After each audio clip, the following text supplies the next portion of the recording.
আসসালামু আলাইকুম প্রিয় দর্শক, আজকে আমি আপনাদেরকে করে দেখাবো পেয়ারা মাখানো, টক মিষ্টি ঝাল, লেবু দিয়ে পেয়ারা মাখানো।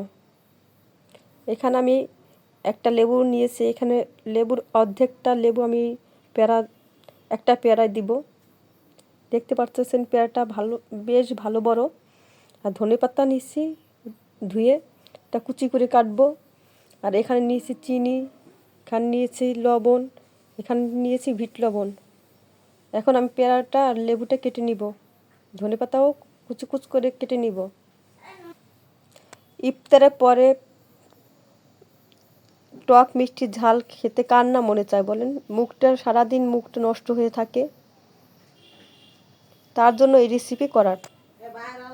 পেয়ারা লেবুতে ভিটামিন সি আছে, এটা শরীরের জন্য ভালো, মুখে রুচি আনে। সেই ভেবেই আমি এই রেসিপিটা করতেছি। দেখেন পেয়ারাটা আমি এভাবে কেটে নিয়েছি।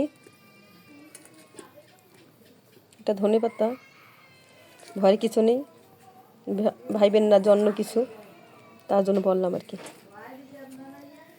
আমি আজকে কাসুন্দি দিলাম না, কারণ যেহেতু টক দিব অন্যরকম করতে চেয়েছি, তার জন্য দিলাম না।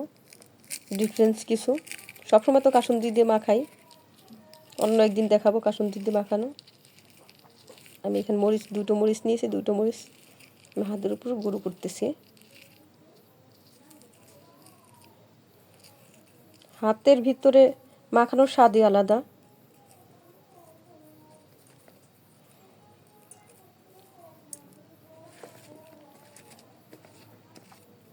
এখন আমি দিয়ে দেব লেবু, অর্ধেকটা লেবু নিয়েছি।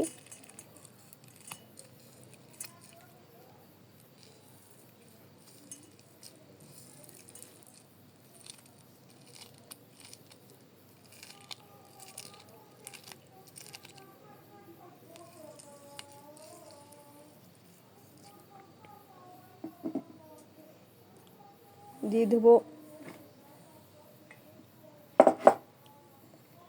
চিনি, যেটুকু চিনি নিয়েছিলাম। দিয়ে দেব বিট লবণ, দিয়ে দেবো স্বাদ মতো লবণ। এখন আমি ভালোভাবে চটকিয়ে নেব।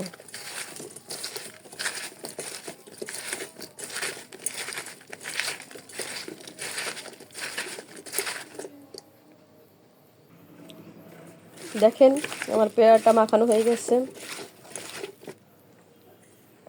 ধনেপাতা কুচিটা দিয়ে দেব।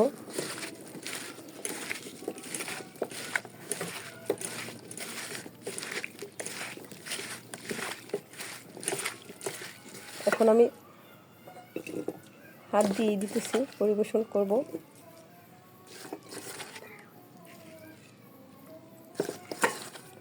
আমার মেয়েরা খাওয়ার জন্য পাগল হয়ে গেছে, ছেলে মেয়ে সবাই। আমিও অনেক উতলা হয়ে গেছি খাওয়ার জন্য, যেহেতু টক মিষ্টি ঝাল এই সময় একটু খেতে ভালোই লাগে, মুখে একটু রুচি ফেরার জন্য, আর কিছু না।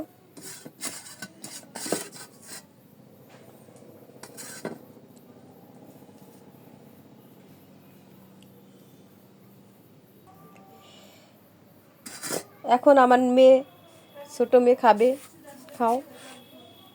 আর সহ্য হইতেছে না, তো আর সহ্য হইতেছে না।